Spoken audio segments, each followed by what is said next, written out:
Hello and welcome to the Vegan FTA channel. I'm Elle, and if this is your first time here, then please do subscribe. We cover news topics that are also covered on veganfta.com, so be sure to catch up on the video so you can stay in the loop. And while you're at it, maybe you'd be interested in subscribing to our newsletter. Our first story is vegan footwear market to grow 6.8% annually by 2030. In May 2024, Allied Market Research published a new report that concluded that the global vegan footwear market size is expected to reach over $300 million by 2030 at a compound annual growth rate of 6.8% from 2021 to 2030. According to the report, the vegan footwear market was valued at about $158 million in 2020. By end user, the children's segment is estimated to see the fastest growth with a GADR of 9.4% during the forecast period. The report divides the material type into microfiber, polyurethane, recycled plastics, and others. In 2020, the polyurethane segment was valued at $72 million,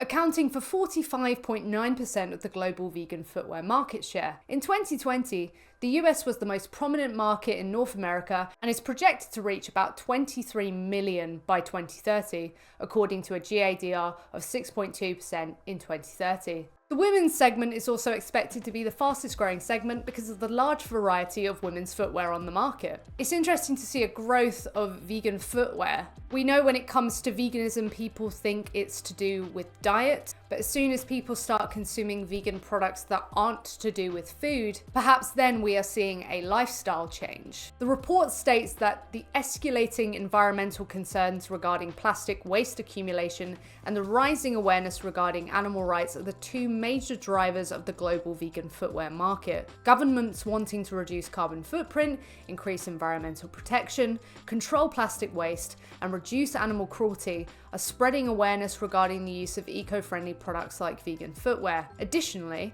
the rising vegan population across the globe is propelling the demand for vegan-friendly alternatives to animal products, and as footwear has been dominated by animal leather for centuries, this sector is likely to change a lot in the coming years. As said before, perhaps we are seeing a true lifestyle shift in a population. Hopefully the trajectory is significantly more than what we perhaps will be seeing by these estimates, but we shall have to see. Our next story is vegan doctors offer to buy the meat company Oscar Mayer to veganize it. The Physicians Committee for Responsible Medicine has offered Kraft Heinz $1.5 million to turn Oscar Mayer, a processed meat brand Kraft Heinz is considering selling, into a plant-based food manufacturer. However, the $1.5 million offer is well below the likely sale price, which could reach $5 billion, so it's unlikely it will be accepted. Dr. Neil Bernard, president of PCRM, said in a statement, Americans' interest in consuming animal products is waning and their interest in plant-based foods is increasing.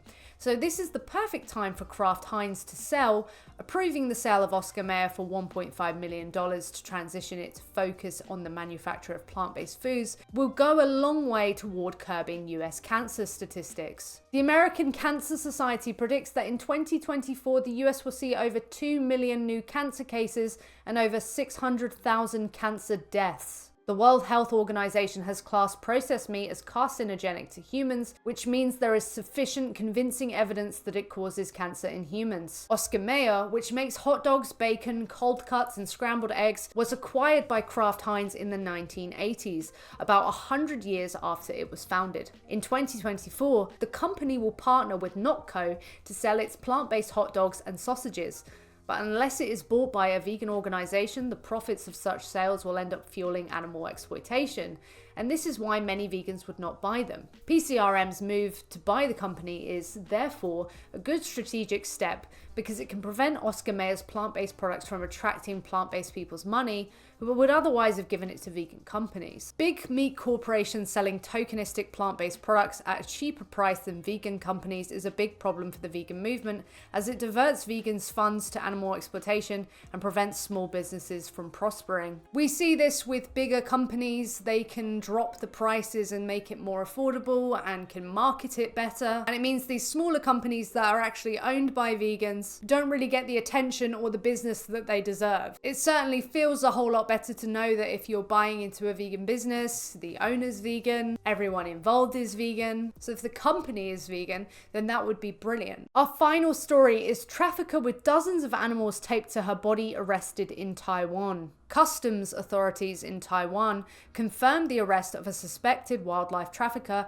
who allegedly had dozens of animals taped to her body. Taiwan's Liberty Times reported that the woman was a repeat offender who arrived on a flight from Bangkok, Thailand, and tried to enter Taiwan airport to travel to Taipei, Taiwan's capital. The suspect attempted to smuggle at least 4 species of primate, some belonging to endangered species, including at least one Sunder slow loris, categorized as a Class 1 protected species by Taiwan's Forestry and Nature Conservation Agency. This species is also classified as endangered on the red list run by the International Union for Conservation of Nature. Other animals found included common marmosets, bush baby, an Asian barred owlet, a green iguana, a Nile monitor, an Indian star tortoise, a Mekong snail-eating turtle, and an elongated tortoise. Unfortunately, Taiwanese authorities are likely to euthanize all but the Sunder slow loris, as ordered by disease control and prevention laws. The island's customs authority declined to give a precise number of specimens found taped to the woman's body. This is terrible that this would be happening. Imagine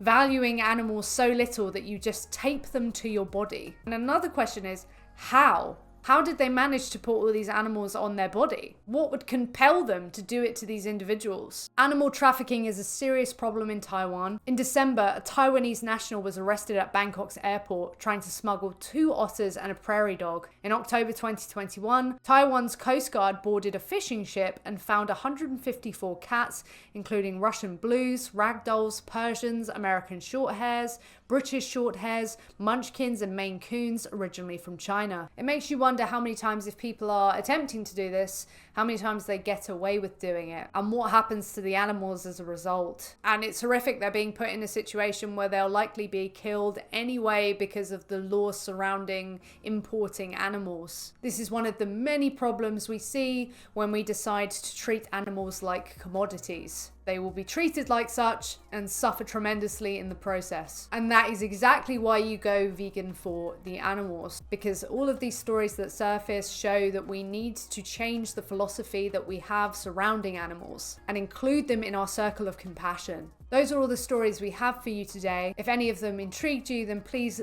check the link below in the description and you will see them. Feel free to share them far and wide. Thank you so much for watching. Please make sure to subscribe, but more importantly, please make sure to go vegan for the animals, because they are who it means everything to.